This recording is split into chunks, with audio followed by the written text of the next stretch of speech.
guru di SD lagi. Ya, alhamdulillah beliau masih sehat-sehat. Alhamdulillah sehat-sehat, masih bisa bersama-sama dengan kita semua, Ustadz Ismail dan seluruh hadirin wal hadirat. Iya, tadi malam di sebelah sana, malam ini di sini. Nah, itu sudah makna kue lapis tadi itu. Ya, makna kue lapis. Tadi saya ini Pak,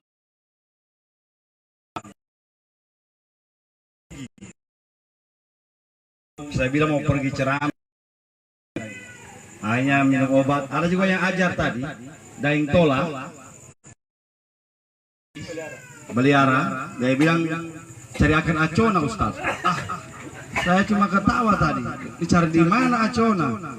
Tapi masya Allah, ya, ini luar biasa. Pas masuk tadi sini ada acona di sini.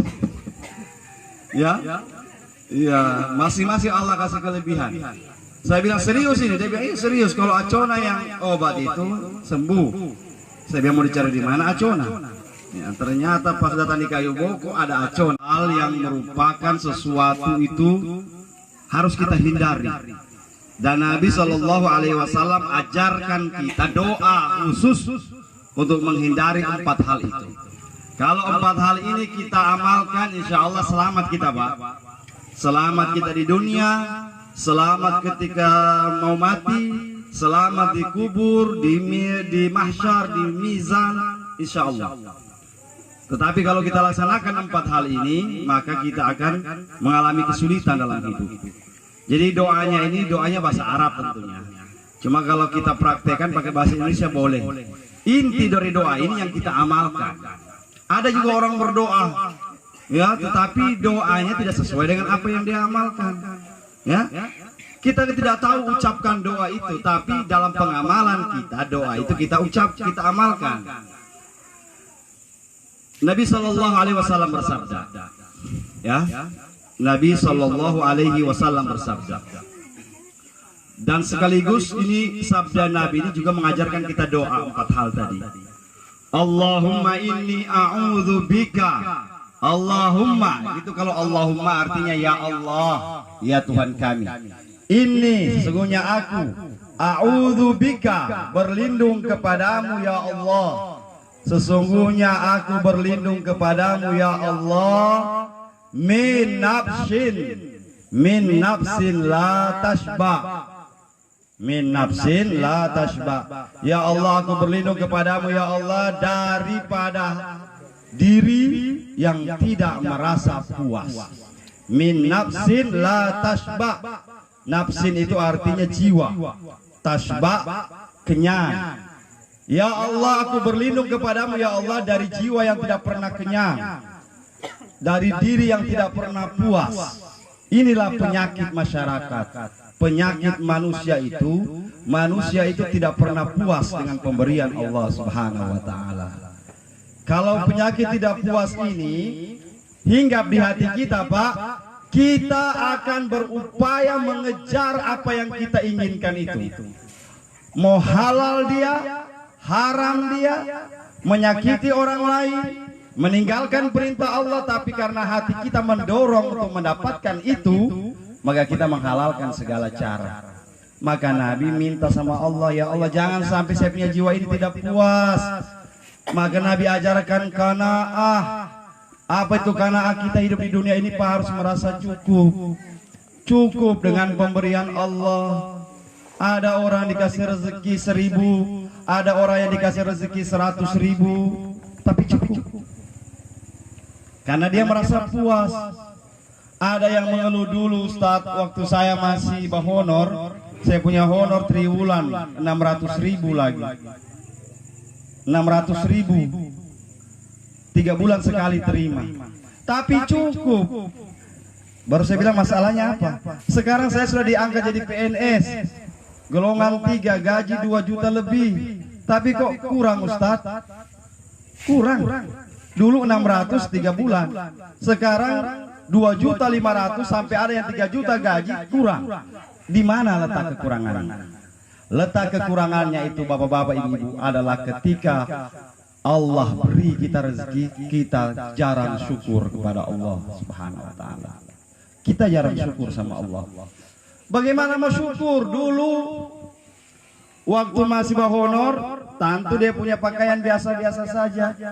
HP masih HP ini, HP kulu-kulu yang HP yang pakai senter. Tapi dia cukup. Oh, saya HP senter saja. Yang penting bisa buat telepon, bisa SMS. Tapi ketika naik derajat, jadi PNS, oh sudah Android mau, Oppo. Ustadz Kalibamba bilang Oppo, Vivo, macam-macam. Ada lagi keluaran baru, jual yang lama, beli lagi yang baru. Tidak pernah cukup manusia ini. Tidak mau bersyukur kita, Pak. Ya. Nah, kunci keselamatan hidup di dunia satu, itu saja pertama. Syukuri yang Allah beri. Syukuri yang Allah beri. Kalau kita mau hitung-hitung pemberian Allah sama kita, Pak, ya Allah, banyak sekali. Banyak sekali. Allahumma inni a'udzubika min nafsin la tashba. Apa itu kita tidak syukuri? Kalau dunia, Pak, dunia itu ibarat kita makan atau minum air laut. Semakin diminum semakin haus. Semakin diminum semakin haus itu air laut. Sudah dapat jabatan kepala seksi mau jadi kepala bidang. Sudah bupati mau jadi ini, ya banyak itu. Ada yang baru dilantik jadi DPR, baru 1 bulan dilantik, semua calon bupati lagi. Tidak puas-puaskah hidup ini? Tidak puas-puaskah? Macam baru-baru kamu jadi anggota dewan, baru 1 bulan dilantik, semua ada lagi berita mau jadi calon bupati lagi. Inilah kehidupan dunia, bapak-bapak, ibu-ibu. Tidak akan puas kita. Maka orang-orang yang puas itulah orang-orang yang disayang Allah Subhanahu wa taala. Puas. Puas itu bukan berarti kita puas dengan kemiskinan kita. Tidak. Kalau ada Allah berikan rezeki kita ini, ya, ini sudah rezeki saya Allah. Pertahankan rezeki itu. Maka doa pertama Nabi, Allahumma inni a'udzubika min ilmin la tashba. Yang kedua yang penting ini, wa min qalbin la yashba. Wa a'udzubika min qalbin la yahsha. Ya Allah, aku berlindung kepadamu ya Allah daripada hati yang tidak khusyuk. Hati yang tidak khusyuk. Sekarang pertanyaannya, a'udzubillahi minasyaitonir rajim. Bismillahirrahmanirrahim. Ara'aital ladzi yukadzibu biddin. Tahukah kamu pendusta agama? Fadzalika ara'aital ladzi yukadzibu biddin fadzalikal ladzi yad'ul yatim wa la yahuddu ala ta'amil miskin. Fawailun lil musallin. Celakalah orang-orang yang sholat. Tapi koma situ, Pak, bukan titik. Kalau kita bilang fawailun lil musallin, celaka orang-orang sholat, berarti sholat semua kita. Fawailun lil musallin, celakalah orang-orang yang sholat, alladzina hum fi sholatihim sahun, yaitu orang-orang yang dalam sholatnya dia lalai. Maka ulama terbagi 3. Ada yang mengatakan lalai itu sahur itu artinya yang menunda-nunda waktunya. Itu yang pertama. Yang kedua, tidak bersegera untuk menuju ke hadapan Allah. Tetapi yang paling kuat pendapat ulama, yaitu orang yang sholat tetapi dalam sholatnya dia tidak khusyuk. Tidak khusyuk, Bapak-bapak, Ibu. Hati-hati, Pak. Khusyuk ini susah. Ini di mana-mana mungkin baru ini saya sampaikan di sini. Saya teringat satu sabda Nabi yang sangat berkesan. Sabda Nabi ini mudah-mudahan bisa diperhatikan oleh seluruh umat Islam. Kalau ada yang dengar, saya siaran langsung ini. Kalau ada yang dengar ini yang harus kita pegang erat-erat. Apa sabda Nabi sallallahu alaihi wasallam? Nabi sallallahu alaihi wasallam bersabda, ini dari sahabat Huzaifah al-Yamani. Beliau bersabda, Nabi sallallahu alaihi wasallam bersabda, awwalu ma tufqaduna min dinikumul khusyu'. Hati-hati, Pak. Yang pertama-tama nanti dicabut oleh Allah dari agamamu itu, yang pertama kali akan Allah cabut dari agamamu itu adalah khusyuk. Jarang sekali orang yang khusyuk sekarang, karena itu yang pertama Allah cabut. Maka rata-rata kita sholat, termasuk saya, banyak lalai dari sholat. Ini yang kita harus perbaiki, Bapak Ibu. Karena Allah cabut itu khusyuk yang pertama sekali. Wa akhirakum ma tufqaduna min dinikumus sholat. Itu sambungan hadisnya. Dan yang terakhir nanti dicabut oleh Allah terakhir dicabut oleh Allah dari agama adalah sholat. Kalau masih ada orang sholat, Pak, insya Allah belum kiamat. Tidak kiamat. Karena kalau orang kiamat itu orang sudah tidak ada yang sholat sama sekali. Puasa dicabut oleh Allah, haji dicabut oleh Allah, tidak ada lagi orang puasa, tidak ada lagi orang zakat, tidak ada lagi orang sedekah, tidak berguna lagi saat itu. Hanya ada satu ibadah yang akan tertinggal sampai dunia ini mau kiamat, yaitu sholat. Sampai-sampai Nabi Isa alaihissalam, Nabi Isa itu Tuhannya Bani Israel, yang orang-orang Nasrani banyak mengatakan dia Tuhan, itu umatnya Nabi Muhammad SAW. Dia Nabi, bahkan Nabi Isa itu adalah salah satu Nabi yang utama, Nabi Ulul Azmi. Nuh, Musa, Ibrahim, Musa, Isa, Muhammad, 5 Nabi yang utama. Tetapi Nabi Isa sendiri itu sudah berbaiat kepada Nabi Muhammad untuk menjadi umatnya Nabi Muhammad. Apa buktinya? Nabi Isa alaihissalam akan turun di akhir zaman. Nabi Isa akan memberantas semua kesesatan, dan Nabi Isa akan sholat di belakang seorang imam. Ketika itu imam mengatakan, wahai Nabi Isa, engkau jadi imam. Nabi Isa bilang, tidak, saya umatnya Nabi Muhammad, silakan kalian jadi imam. Nabi Isa alaihissalam hidup di tengah-tengah kita 40 tahun. 40 tahun Nabi Isa alaihissalam memberantas semua kejahatan kiamat. Bahkan sholat itulah yang akan menjadi ibadah yang terakhir bagi kita. Maka khusyuk, kita harus khusyuk. Apa itu khusyuk? Nah, ini yang perlu dijelaskan.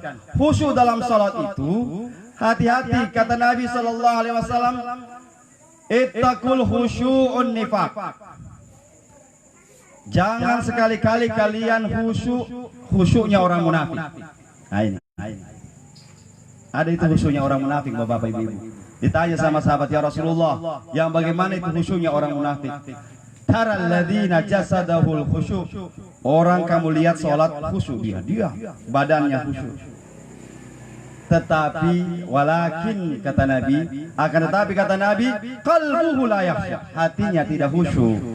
Maka ketika sholat bukan gerakan badan, bapak ibu. Walaupun kita punya badan bergerak-gerak, walaupun secara syariat bergerak besar itu membatalkan sholat berturut-turut, tetapi yang harus kita latih sebenarnya bukan gerakan badan. Kalau gerakan badan ini bisa kita kendalikan. Kan misalnya bergaruk, gatal, kita garuk. Kalau kita rasa mau garuk lagi, jangan nih, mau batal sholat. Bisa kita kendalikan. Yang tidak bisa dikendalikan oleh kita yang sholat ini adalah hati kita. Maka disinilah fungsi kita mempelajari yang namanya ilmu hati.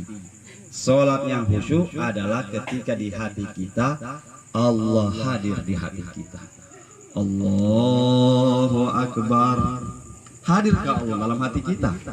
Ataukah yang ada dalam hati kita cuma perasaan-perasaan? Ataukah dalam hati kita cuma ini? Allah bisa hadir, bapak ibu.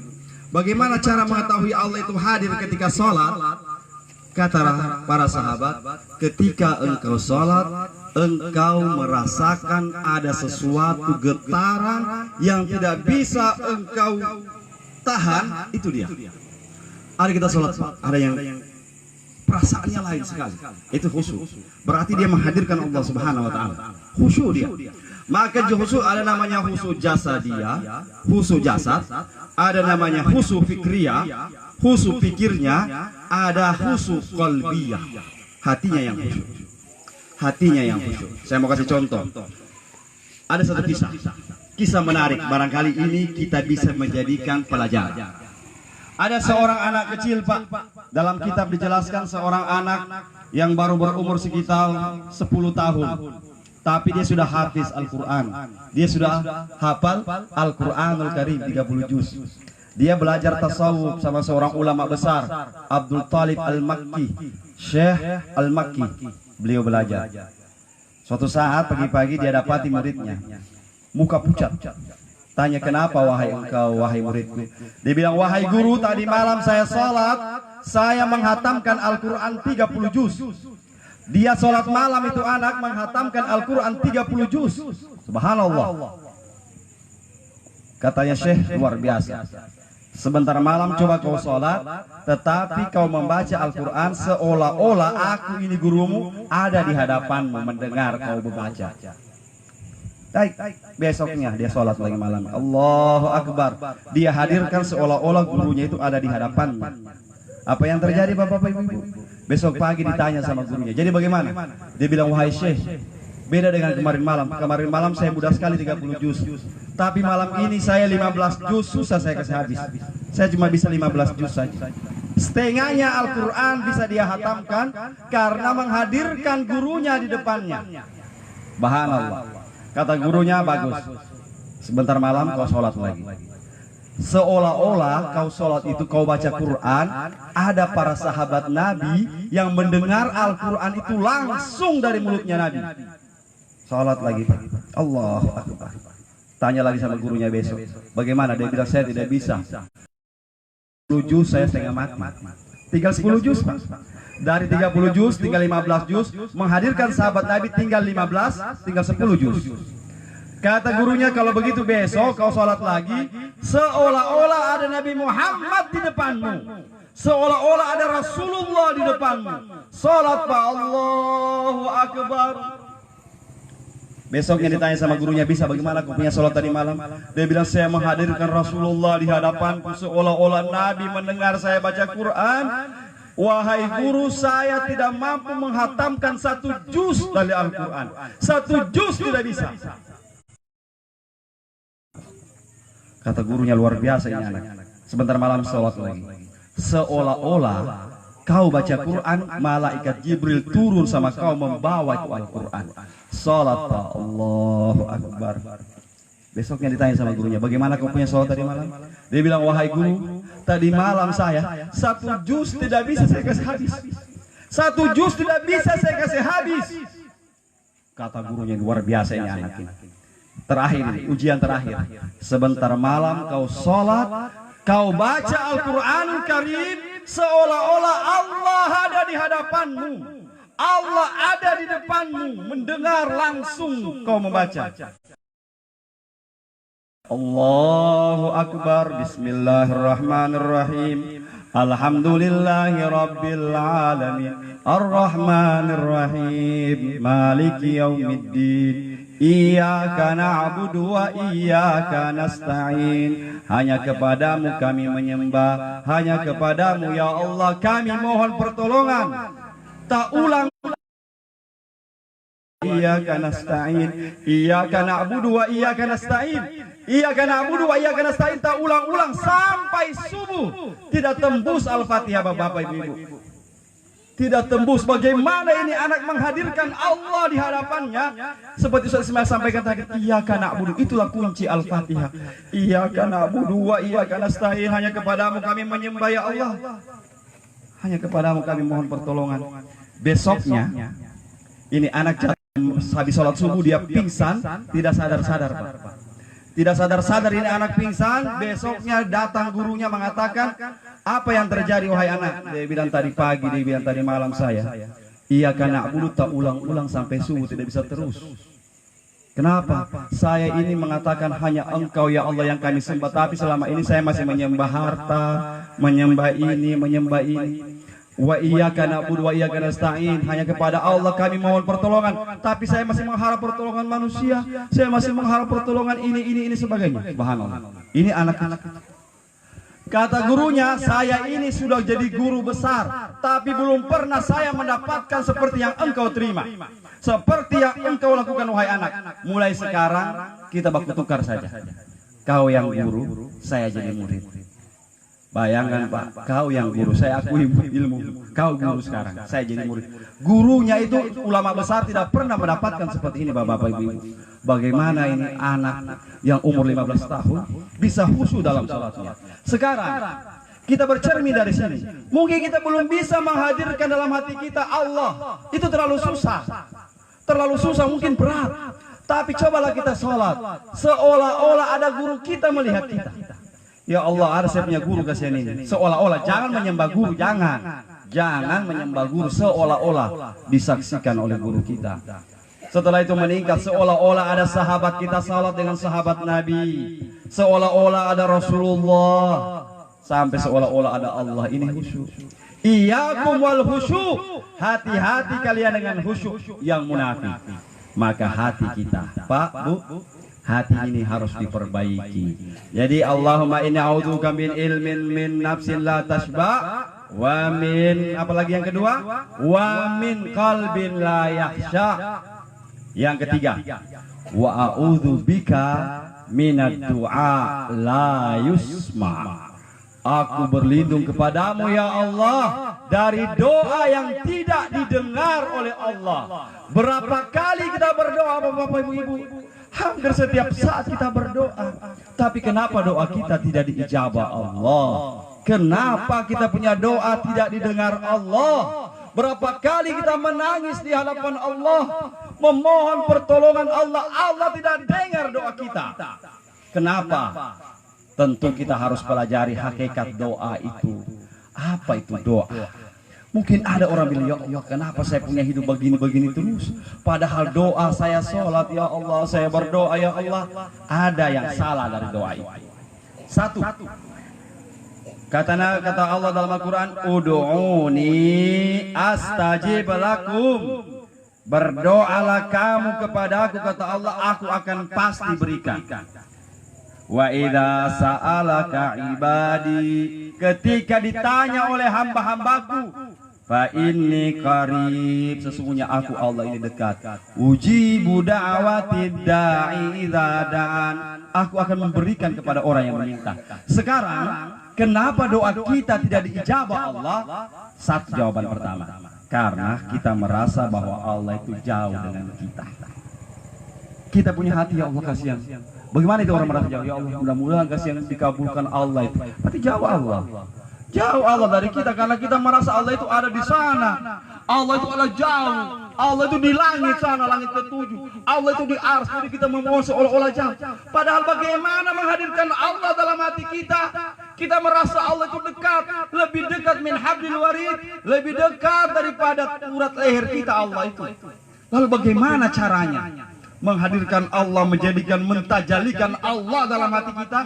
Tentu ada pelajaran-pelajaran khususnya Bapak Ibu. Insya Allah Bapak orang-orang tua kita lebih paham. Yang kedua, kenapa doa kita tidak diijabah? Pak, satu, doa itu ada yang diijabah sekarang. Sekarang meminta langsung turun. Itu doanya siapa? Itu doanya Nabi, doanya para anbiya. Sekarang meminta langsung jadi. Kita bukan Nabi, Pak. Kita bukan Nabi, kita bukan Rasul, baru kita mau minta supaya doa kita sekarang langsung jadi. Hujan roboh. Kita mau berdoa, ya Allah, kasih pindah dulu hujan ini. Wah, kita mau tunjuk sana. Kalau Allah kabulkan, berarti Allah sayang. Tapi kalau kita kabulkan, ya Allah kasihan, mau pesta ini kok hujan, tetapi cuma dia kasih romba itu hujan, jangan bilang kita punya doa tidak makbul. Makbul kita punya doa, tapi kita ini bukan Nabi yang langsung satu kali habis, ya, satu kali habis. Maka kita perlu cara-cara berdoa. Orang-orang tua dulu, dia tidak tahu doanya, Pak. Dia cuma pakai syarat. Dia bilang kalau hujan, kasih celana dalam, dilempar di seng. Dia tahu mungkin ada pendapat-pendapatnya. Ada bilang kalau hujan rebus batu. Rebus batu. Jadi Bapak Ibu, ada doa yang langsung diterima Allah saat itu juga. Kedua, ada doa yang belum dikabulkan sekarang, tapi tunggu 1 tahun, 2 tahun, 3 tahun akan datang, doa kita makbul. Contoh, ya Allah, saya punya anak, ya Allah kasih sukses dia. Ternyata dalam kenyataan anak kita ini habis kuliah tidak dapat kerja. 4 tahun kita sudah pastiu sumpurara. Ini anak dikasih sekolah, dikasih kuliah, kenapa tidak dapat kerja? Hama ya Allah tidak didengar saya punya doa ini. Ternyata Pak ada kerja yang menunggu dia. 1 kali terima kala yang 4 tahun punya itu. Kala yang 4 tahun seandainya dia kerja 4 tahun, itu kalah dengan dia punya kerja yang sekarang. Berarti kita punya doa Allah dengar. Cuma tidak diijabah 1 kali karena kita bukan Nabi, Pak. Bukan Nabi. Ada yang ya Allah kasihan ini, nah sumpu ini, nah hosa. Bahosa sekali ya Allah, kasih hilang ini. Habis obat diminum, habis ini diminum, tidak sembuh-sembuh. Tunggu 1 tahun, 2 tahun, 3 tahun, bisa jadi ketika mati baru sembuh. Iya, Pak, Bu, ini penyakit batin ini, penyakit diri ini sembuh pas mati. Dan bukan cuma dokter sudah membuktikan. Orang-orang kesehatan itu penyakit kanker, kista, apa semua ini, gula dan sebagainya penyakit. Kalau orang itu sudah menghembuskan napas yang terakhir, coba suruh periksa dokter, habis 100% itu penyakit hilang. Tidak ada lagi penyakit, Pak. Maka orang yang pulang ke dalam kubur itu tidak ada bawa penyakit. Mau kista dia itu orang sudah diperiksa dokter. Dokter periksa, dokter ahli. Ini orang kanker stadium 4, meninggal. Begitu dia habis dia punya napas diperiksa, habis itu racun-racun kanker, tidak ada lagi, Pak. Maka yang mengakhiri kita punya penyakit ini mati. Maka siapa yang tidak mau takut, yang takut sekali mati, sudah ada yang penyakit terus dong. Ya, sama kita mau seumur hidup, maka doa itu ayat. Yang ketiga, ada doa yang Allah tidak terima. Allah tidak terima. 1, doa meminta orang celaka, Allah tidak terima. Doanya dukun, bukan dukun tiup ya. Doa orang-orang badoti, doa ini bakal celaka orang, Allah tidak terima. Ini terjadi, Ustaz. Setan yang kasih terima itu, bukan Allah terima. Jangan kita yakin, oh sama itu sana deh, kalau dia bikin orang, dia kerja orang cari betul, baru dia. Tidak, bukan Allah yang kabulkan doanya, setan yang kabulkan. Setan, Allah tidak akan terima. Apalagi doa, tak doa kasih celaka itu orang. Tidak ada tidak makbul doamu, tidak makbul ya. Jangan siapa kita? Siapa kita? Nabi Nuh alaihissalam. Nabi Nuh. Ini Nabi Nuh awalur rusul fil Islam. Rasul yang pertama di Islam itu Nabi Nuh. Angkat tangan, pakai doa patah hati. Bayangkan Nabi Nuh 80 tahun berdakwah cuma dapat 8 orang. Berarti setiap 10 tahun cuma 1 orang yang masuk. 80 orang, berarti setiap 1 tahun 1 orang saja yang masuk. Akhirnya Nabi Nuh angkat doa, Allahumma, ya Allah ya Tuhan kami, habiskanlah yang ada minal kafirin dayara. Ya Allah, kasih habis ini orang-orang kafir yang ada di dunia, jangan kasih sisa. Subhanallah, ini doa patah hati, Pak. Dia angkat tangan ini Nabi Nuh, ya Allah kasih habis, kasih mati semua orang, jangan ada yang sisa kecuali yang 80 orang ini. Allah buktikan doa itu, tapi mohon maaf, walaupun Nabi tapi doamu bikin celaka orang. 70 tahun baru diterima doa itu. 70 tahun Nabi Nuh menunggu doanya itu baru diterima Allah. Nah, kita sekarang bukan Nabi, bukan Rasul, bukan apa, baru meminta celaka orang, minta doa kau ditabrak ini. Apa koje kalomba bakal apa semua dibilang nauzubillah min zalik, ya. Mau kasih celaka orang tidak bisa, Pak. Walaupun satu dunia ini mau kasih celaka kita, Allah tidak restui, tidak akan bisa, tidak akan pernah bisa. Jadi kalau ada orang yang kena sihir, kena ini sebagainya, itu setan. Yakin dalam hati, jangan bilang oh Allah terima berarti doanya. Buktinya itu orang sakit dia bikin. Jangan. Kita bisa syirik, Bapak-bapak. Syirik sama Allah. Jadi Allahumma inni a'udzubika min ilmin la min nafsin la tasba wa min ilmin la yanfa wa min du'a la yusma, yang terakhir wa min ilmin la yanfa. Ya Allah, aku berlindung kepadamu ya Allah daripada ilmu yang tidak bermanfaat. Ilmu yang kita pelajari, 1, berguna buat diri sendiri. Ilmu yang tidak bermanfaat itu yang bagaimana? Biar dirinya tidak bisa berguna itu ilmu. Contoh, dia belajar ilmu menanam padi. Dia pelajari dari buku, dari Google, cara supaya panen bagus. Tapi begitu dia berkebun tidak jadi, tidak bermanfaat itu. Belajar agama, puluhan tahun belajar agama, tetapi dirinya sendiri tidak sembahyang, diri sendiri tidak sholat, berarti gagal ilmu yang kau pelajari.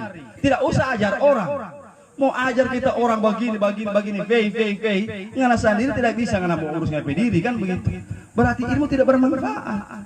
Maka ilmu yang bermanfaat harus bermanfaat buat diri sendiri dulu. Setelah bermanfaat buat diri sendiri, dia bisa ajar orang, jadi guru. Pak, Jadi guru, saya punya abah yang cerita ini, bukan saya puji guru. Saya punya abah cerita sama saya berdasarkan, nanti sekarang baru saya dapat kitabnya. Baru saya dapat kitabnya. Kata abah saya, Mamat, dua saja itu pekerjaan yang mulia. Pertama, kau obati orang. Alias kalau jadi dokter. Saya bilang, aduh, mahal itu biayanya. Kalau tidak jadi dokter, jadi suster. Artinya kita mengobati orang punya diri. Yang kedua, yang bermanfaat itu adalah kau obati orang punya jiwa. Kau jadi guru. Apapun kita punya predikat, Pak. Mungkin PNS di kantor, jadi ini, di nelayan, jadi petani. Tetapi adalah kesempatan kita ajar orang. Walaupun cuma alif, batasa. Dua ini pekerjaan yang mulia. Kemudian pekerjaan yang paling berkah. Pekerjaan yang paling berkah berdasarkan yaitu kita tanam, kita punya pakai keringat kita tanam, Pak, tanaman. Setelah itu kita olah, lalu kita jual. Itu yang paling berkah, tidak ada lagi. Petani itulah pekerjaan yang paling berkah. Dia tanam padi, dia tanam jagung, dia olah, dia jual berdasarkan hasil keringatnya sendiri. Kenapa? Karena akan dimintai pertanggungjawaban nanti di akhirat. Hartamu itu dari mana kau dapat? Saya ada jabatan. Apakah jabatan itu sesuai dengan gajimu? Apakah kau memakan uang ini, uang ini, uang ini? Akan Allah tanya. Maka beruntunglah orang-orang yang jadi petani, beruntunglah orang yang nelayan, beruntunglah kita orang-orang kecil yang kita makan dengan hasil keringat saya sendiri. Bayangkan satu kisah terakhir. Nabi Daud. Nabi Daud raja, Pak. Raja. Nabi Daud itu raja, anaknya Nabi yang paling kaya, Nabi Sulaiman alaihissalam. Tetapi Nabi Daud tidak pernah makan sesuatu kecuali dari hasil keringatnya sendiri. Dia tidak akan makan, Pak. Gajinya dia tidak makan. Itu Nabi Daud. Bayangkan dia raja, masih menjahit baju sendiri. Setelah menjahit baju, dia pergi jual di pasar. Orang tanya, bagaimana itu raja begitu? Adakan raja pergi jual baju, jual tomat, jual rica, itu Nabi. Kenapa? Karena dia menganggap bahwa apa yang dikeluarkan oleh dia punya keringat itu yang berkah. Mohon maaf, ada orang yang dia punya jabatan tinggi tapi anaknya tidak ada yang jadi, Pak. Nakal, narkoba, panjuri dan sebagainya. Tapi ada anak petani. Petani kasihan papanya, mamanya petani. Sukses anaknya. Sukses anaknya, berkah Bapak Ibu. Kita pertahankan anak-anak petani. Kita banyak terus kita bilang sebut-sebut satu orang, ada yang di sini papanya petani saja tapi sukses dia bisa. Kenapa? Itu berkah Bapak Ibu. Berkah dalam hidup, insya Allah. Mudah-mudahan kita dapatkan. Kita doakan almarhumah ini mau kasih habis ya. Kita mudah-mudahan almarhumen ya. Allah terima semua amal ibadahnya, amin. Kalau ada salahnya sama kita doakan, mudah-mudahan Allah maafkan. Ya, semua ke anak-anaknya doakan senantiasa almarhumah. Doakan senantiasa, karena al-mayyit kal gharaq. Orang yang mati itu bagaikan orang yang tenggelam. Orang yang tenggelam pas satu karung kita buangkan doi, ini tidak mau lagi. Satu karung doi. Tetapi yang Allah minta, yang orang tenggelam minta cuma adalah tali dan sebagainya. Mudah-mudahan demikian apa yang bisa sampaikan. Mudah-mudahan ada manfaatnya. Kalau kurangnya dari saya, mohon maaf. Wallahul musta'an. Wassalamualaikum warahmatullahi wabarakatuh.